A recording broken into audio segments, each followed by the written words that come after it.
अस्सलामुअलैकुम and welcome to Johan stitching. आज की इस वीडियो में मैं आपके साथ फ्लैट कॉलर नेक का बहुत ही खूबसूरत सा डिज़ाइन शेयर करूंगी। ये नेक डिज़ाइन विंटर सीजन में बनाए हुए बहुत ही खूबसूरत और बिल्कुल डिफरेंट सी लुक देते हैं। आज हमने लेस को किस तरह से फ्लैट कॉलर में गुम तरीके से और इतनी नफासत से लगाया है, टोटली जो डिटेल है मैं आपके साथ शेयर करूँगी और साथ साथ आपको बताऊँगी कि किस तरह से आप हर साइज़ में अपने फ्लैट कॉलर को अच्छे से रेडी कर सकते हैं। तो चलें आज की वीडियो को शुरू करते हैं। यहाँ पर मैंने बुकरम का पीस लिया है। इसकी टोटल चौड़ाई 3.5 इंच है, लंबाई में तकरीबन ये 17 इंच लंबा है। अब हमने इसको डबल फोल्ड में अच्छे से सेट कर लेना है। सबसे पहले हम यहाँ पर अपने स्लिट को रेडी करेंगे, बाद में हम अपना जो कॉलर है वो बहुत ही अच्छे से लगाएंगे। तो यहाँ पर हमने अपने इंची टेप को रखा है और चौड़ाई में 1.25 इंच का मार्जिन लिया है, यानी कि डबल फोल्ड में बुकरम है और 1 इंच से 2 पॉइंट कम का मार्जिन लिया। इस तरह से चौड़ाई में एक निशान लगा लिया है। अब हमने अपने स्लिट का साइज़ लेना है लंबाई में। तो यहाँ पर तिरछे में अपने इंच टेप को रखेंगे और इस तरह से 3 इंच के मार्जिन से लंबाई में पहला निशान लगाएंगे। इन निशानों को यहाँ पर हमने स्केल की मदद से इस तरह से आपस में मिला लिया है। अब हमने यहाँ पर टोटल जो स्लिट है उसका साइज़ लेना है। तो यहाँ पर तकरीबन 15.5 इंच के मार्जिन से लंबाई में निशान लगा लिया है। अब यहाँ पर सबसे पहले आपकी लेस का जो भी साइज़ हो उसको अच्छे से नाप लें। तो मेरी लेस का साइज़ यहाँ पर तकरीबन 3 पॉइंट बन रहा है। तो 1 पॉइंट का मार्जिन हम दबाव का लेंगे, 2 पॉइंट का मार्जिन हम यहाँ पर चौड़ाई में लेते हुए ये निशान लगा लेंगे। चाहे तो आप लेस को ऊपर रखते हुए भी ये निशान लगा सकते हैं, लेकिन बेहतर यह है कि आप इस तरह से नाप लें अच्छे से और इस तरह से निशान लगा लें। तो यहाँ पर जो बारीक लेस होती है तकरीबन उसका मार्जिन 2 पॉइंट ही रहता है और अक्सर हम जो इस तरह की शटल की लेसेस हैं वो अपने स्लिट में लगा रहे होते हैं। 2 पॉइंट के मार्जिन से हमने बिल्कुल एक जैसे निशान लगा लिए हैं। अब जिस तरह से निशान लगाए हैं इन निशानों के मुताबिक हमने अपना स्लिट जो है उसको अच्छे से ड्रॉ कर लिया है। यहाँ पर टोटली स्लिट हमने ड्रॉ कर लिया है, मार्जिन बिल्कुल एक जैसा रखा है ताकि हमारी लेस बिल्कुल एक जैसी आए। अब यहाँ पर हमने तकरीबन आधा इंच मार्जिन छोड़ा है, एक्स्ट्रा मार्जिन जो हमारी बुकरम का होगा, और इससे ज़्यादा मार्जिन मैंने इसलिए नहीं रखा क्योंकि इस तरह से नफासत आती है। अब यहाँ पर जो हमने मार्जिन ड्रॉ किया था इसके मुताबिक हमने अपने नेक की इस तरह से कटिंग कर दी है। यहाँ पर खोलकर मैं इसको दिखाती हूँ। ये स्लिट कुछ इस तरह से आया है। अब हमने इसको किसी भी एक्स्ट्रा फैब्रिक के ऊपर आयरन की मदद से अच्छे से पेस्ट कर लेना है। तो यहाँ पर हमने अपने स्लिट को इस तरह से ट्राउज़र के फैब्रिक के ऊपर आयरन की मदद से पेस्ट कर लिया है। साइड पे जो आधा इंच फैब्रिक था उसको मैंने अच्छे से फोल्ड कर दिया है। अब हमने यहाँ पर बिल्कुल बुकरम के साथ साथ अपनी सिलाई को चलाना है, क्योंकि आज हम अपनी लेस को बिल्कुल गुम तरीके से लगाएंगे, बहुत ही अच्छे से।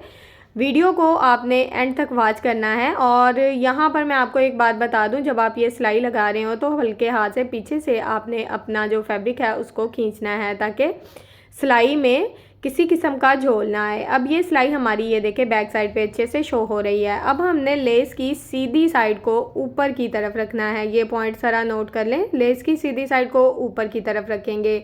अब हमने साइड पे जो पट्टी है उसको दबाव में रखना है और जो सिलाई हमने बिल्कुल बुकरम के साथ साथ सिलाई थी उसी सिलाई के ऊपर रखते हुए ये सिलाई लगा देंगे।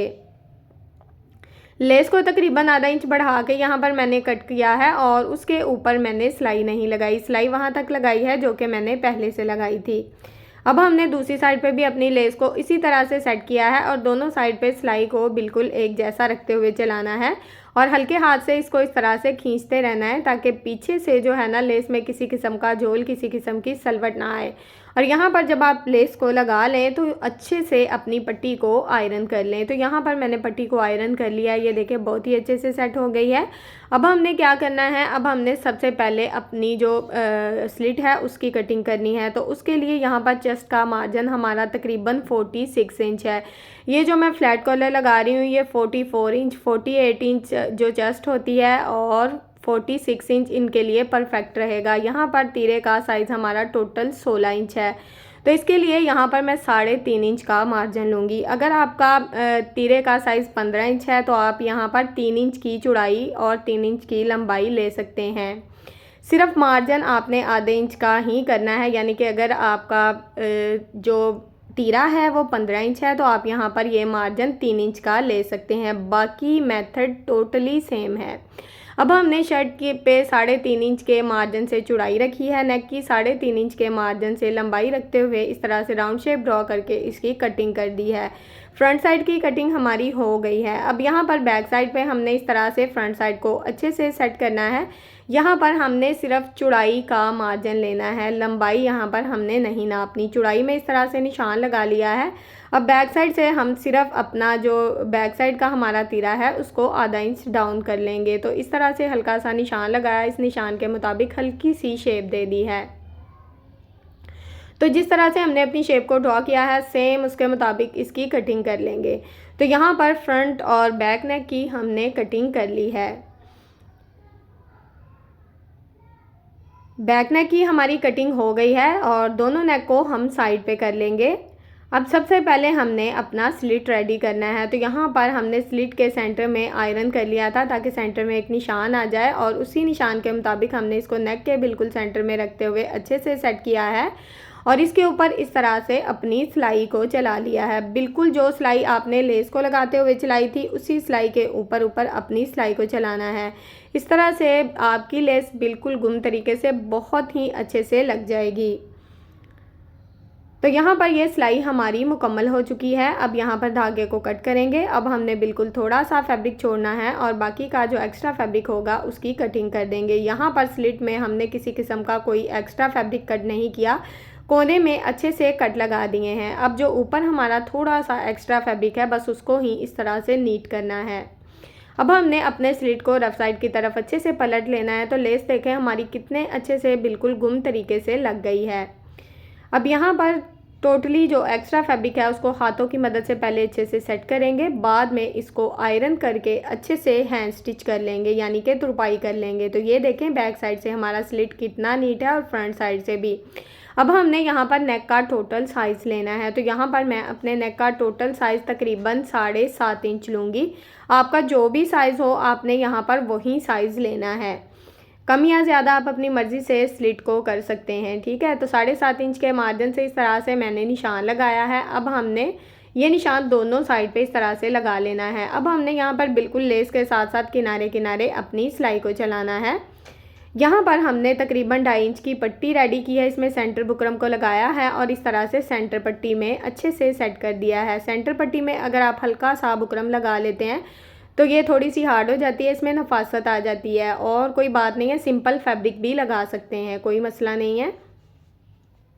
अब यहाँ पर हमने इसके ऊपर बिल्कुल किनारे किनारे अपनी सिलाई को चलाया। तकरीबन मैं हर वीडियो में आपको सेंटर पट्टी दिखा रही होती हूँ, सिंपल हल्का सा बुकरम लगाया है और कुछ नहीं। अब यहाँ पर दोनों साइड पे हमने अपनी सिलाई को चला लिया है। अब यहाँ पर ना मैं हल्का सा स्लिट रखूँगी, छोटा सा, बस छोटा सा स्लिट रखूँगी 2 पॉइंट का, ताकि हमें नेक को पहनने में आसानी रहे। इस तरह से एक्स्ट्रा जो नीचे वाली पट्टी थी उसको हमने साइड पे कर दिया और सिंपल उसी तरह से अपनी सिलाई को चला दिया है। तो यहाँ पर हम एक बाद में छोटा सा बटन लगा लेंगे। तो यहाँ पर स्लिट हमारा तकरीबन रेडी हो चुका है, इसको थोड़ा सा आयरन कर लूँगी। अब हमने यहाँ पर शर्ट की फ्रंट और बैक साइड को अच्छे से सेट करना है और यहाँ पर हमने शोल्डर की सिलाई चला लेनी है। तो यहाँ तक अगर आप मेरी वीडियो देख रहे हैं तो प्लीज़ जल्दी से मेरी वीडियो को लाइक करें, मेरे चैनल को सब्सक्राइब कर लें और एक अच्छा सा कमेंट करके ज़रूर बताएं कि आपको मेरी वीडियो कैसी लगती है। मेरी टोटली वीडियोस मेरी बिगनर्स बहनों के लिए होती हैं, ताकि जो सिंपल से काम तो कर लेती हैं लेकिन अच्छी सी डिज़ाइनिंग करने में मुश्किल होती है। एक एक पॉइंट आपको बता रही होती हूँ ताकि आप अच्छे से अपने सूट को डिज़ाइन कर सकें।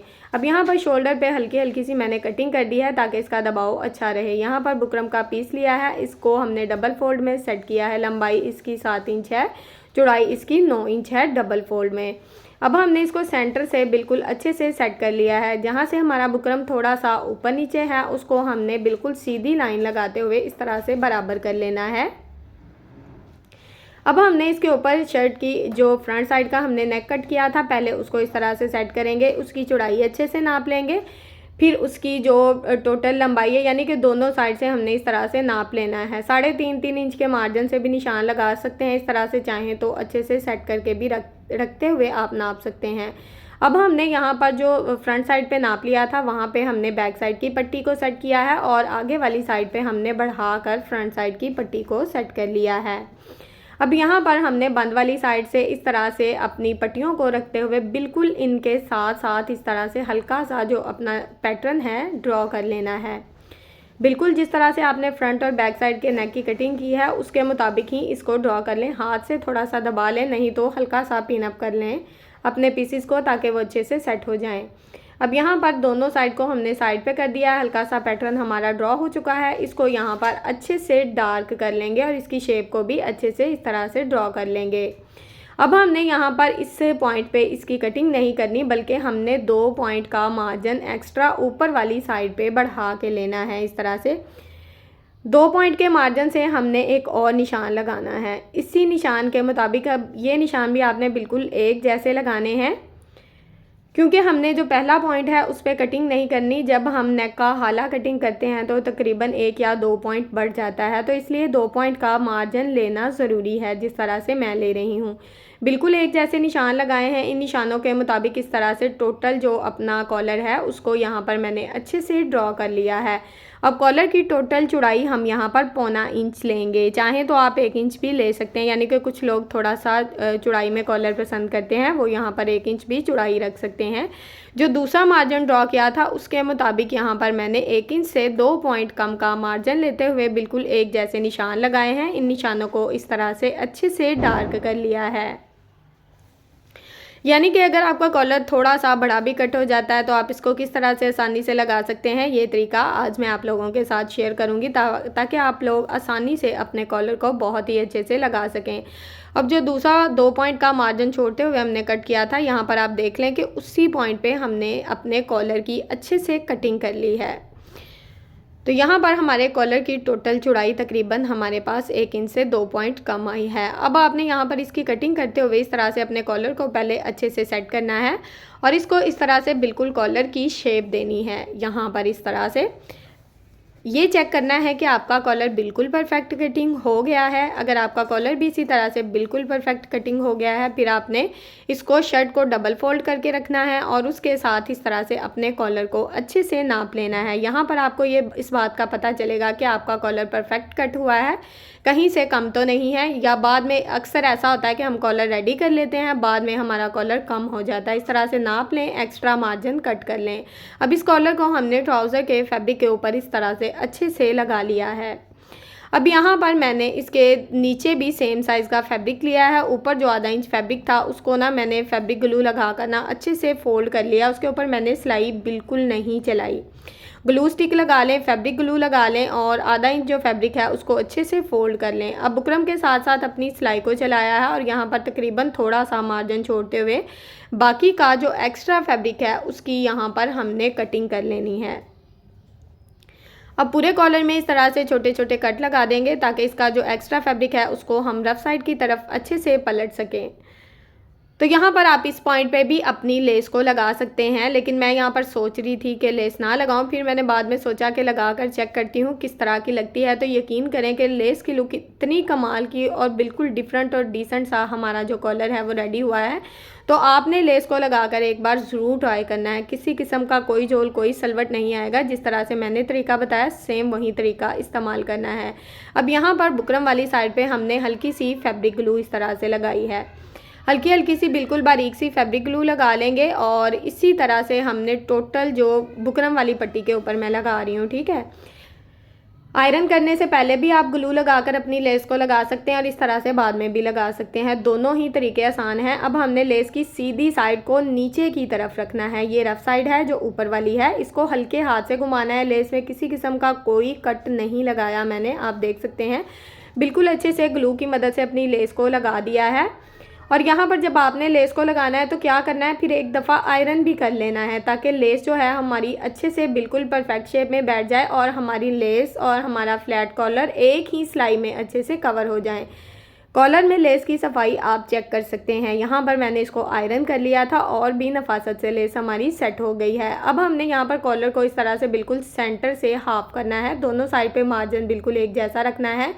बंद वाली साइड पे सेंटर में इस तरह से हल्का सा निशान लगा लेंगे। अब हमने कॉलर को इस तरह से खोल लेना है। बैक साइड का फैब्रिक ये देखें मैंने साइड पे कर लिया है। अब यहाँ पर आपने लेस का दबाव एक्स्ट्रा लेना है, यानी कि हम लेस के ऊपर तो बिल्कुल भी सिलाई नहीं चलाएंगे। अगर लेस के ऊपर सिलाई चलाते हैं तो फिर झोल आता है, ठीक है। थोड़ा दबाव इसलिए ज़्यादा ले रही हूँ ताकि हमारा जो नीचे से फैब्रिक है वो बाद में निकले ना, इस बात का थोड़ा सा आपने ख्याल करना है, ठीक है।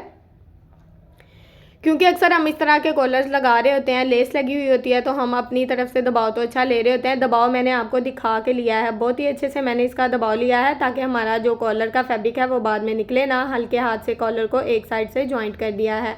अब यहाँ पर देखें, एक साइड से हमारा कॉलर थोड़ा सा बढ़ गया है, लेकिन हम पहले दूसरी साइड की सिलाई को चलाएंगे। और शोल्डर पे यहाँ पर आपको मैंने बताया था कि कोने मैंने इसके थोड़े थोड़े से ट्रिम कर दिए थे ताकि यहाँ पर किसी किस्म का कोई झोल ना आए। अक्सर झोल इसलिए आता है कि शोल्डर पे जब हम सिलाई लगाते हैं तो हम कोने जो हैं उसके अच्छे से कट नहीं करते, तो फिर हल्के हल्के से चुनट्स आना शुरू हो जाते हैं जो कि बिल्कुल भी अच्छे नहीं लगते। अब यहाँ पर एक ही सिलाई में हमारा कॉलर बहुत ही अच्छे से लग चुका है। अब यहाँ पर हमने क्या करना है, इसके कोने किस तरह से सेट करने हैं। अब यहाँ पर हमने इसका जो एक्स्ट्रा मार्जिन है यहाँ पर कॉलर का इस तरह से कट कर दिया है। अब हमने इसको इस तरह से डबल फोल्ड करना है। यहाँ पर जिस तरह से हमारी लेस लगी हुई है बिल्कुल उसके साथ इस तरह से इसको डबल फोल्ड में हल्का सा हाथ से दबाएंगे तो ये देखें बुकरम है, बुकरम के ऊपर आपको पता है निशान आ जाता है हल्का सा, तो जिस तरह से निशान आया उसके मुताबिक इस तरह से मैंने चौक की मदद से आपको ये हल्का सा ड्रॉ करके बता दिया है। अब हमने यहाँ पर क्या करना है, मेन पॉइंट यहाँ पर है कि आपने जब लेस को लगाना है तो लेस से बढ़ा कर अपनी पट्टी को नहीं रखना। ये देखें लेस मेरी नीचे है और पट्टी को मैंने ऊपर रखा है। ये मैं आपको अच्छे से दिखाऊंगी ताकि आपको पता चले कि बैक साइड का फैब्रिक किस तरह से सेट होगा। यहाँ पर इस तरह से मैं डबल सिलाई चला लूँगी, ऊपर का जो एक्स्ट्रा फैब्रिक है उसको भी साथ ही कवर कर लूँगी। सिलाई को अच्छे से पक्का कर दिया है। अब यहाँ पर कॉलर का जो भी एक्स्ट्रा मार्जिन था उसको कट कर दिया। ये देखें यहाँ पर चेक करें कि हमारा फैब्रिक लेस से ऊपर है जो कि हमने डबल फोल्ड किया है, ठीक है। ये देखें इस तरह से एक साइड का कोना कितने अच्छे से सेट हो गया है और लेस भी हमारी बहुत ही अच्छे से बैठ गई है। और टोटली जो एक्स्ट्रा फैब्रिक है उसको इस तरह से लेस को थोड़ा सा हाथों की मदद से सेट करेंगे और ये साइड का कोना बहुत ही अच्छे से सेट हो जाएगा। अब दूसरी साइड का भी आपको दिखाऊंगी ताकि आपको अच्छे से समझ आ सके। तो दूसरी साइड का कोना भी इसी तरह से फोल्ड करना है। यहाँ पर दोनों कोने एक जैसे बनाने के लिए आपने क्या करना है, जो पहला कॉलर का कोना रेडी किया उसके ऊपर दूसरे कोने को रखते हुए इस तरह से दोनों हाथों से दबा देना है, तो दोनों साइड पे हमारे कोने बिल्कुल एक जैसे बन जाएंगे। अब दूसरी साइड पे भी हमने उसी तरह से निशान लगा लिया है। बैक साइड का सेम वही मेथड है कि आपने लेस के ऊपर अपनी पट्टी को फोल्ड करना है इस तरह से, ठीक है। लेस के मतलब लेस हमारी नीचे से नज़र आ रही है, ठीक है। बिल्कुल जितना हमारे फ्लैट कॉलर का फ्रंट साइड का फैब्रिक है उतना ही बैक साइड से लिया है और इसी तरह से हम यहाँ पर अपनी सिलाई को चला देंगे। सिलाई को अच्छे से पक्का कर लेंगे। बिल्कुल साथ साथ हमने सिलाई को चला लिया है। अब यहाँ पर भी एक्स्ट्रा मार्जिन को कट कर देंगे और इस कोने को भी अच्छे से सीधा कर लेंगे। यहाँ पर आप सुई की मदद से भी अपने कोने अच्छे से निकाल सकते हैं, लेकिन देखें दोनों साइड से हमारे कोने बिल्कुल परफेक्ट बन गए हैं। यहाँ पर हम अपने कॉलर को हैंड स्टिच कर लेंगे ताकि हमारा कॉलर बहुत ही नीट और बहुत ही अच्छे से लग जाए। कॉलर को हमने हैंड स्टिच कर लिया है। किसी किस्म का कोई बटन कोई टसल यहाँ पर मैंने इस्तेमाल नहीं किया। कॉलर की नफासत आप चेक कर सकते हैं, आपके नेक के साथ इस तरह से बैठेगा कि आपको इंशाल्लाह बहुत ज़्यादा पसंद आएगा। बैक साइड से भी इसकी नफासत चेक करें, किसी किस्म का कोई झोल कोई सलवट नहीं है। लेस हमारी एक ही सिलाई में बहुत ही नफासत से लग गई है। उम्मीद है कि आपको ये तरीका इंशाल्लाह पसंद आएगा। अगर आपको मेरे नेक का बनाने का ये तरीका पसंद आया है तो प्लीज़ मेरी वीडियो को लाइक करें, मेरे चैनल को सब्सक्राइब कर लें और एक अच्छा सा कमेंट करके ज़रूर बताएं कि आपको मेरी आज की वीडियो कैसी लगी। ओके जी, अल्लाह हाफिज़, फ़ी अमानिल्लाहि, अस्सलामु अलैकुम।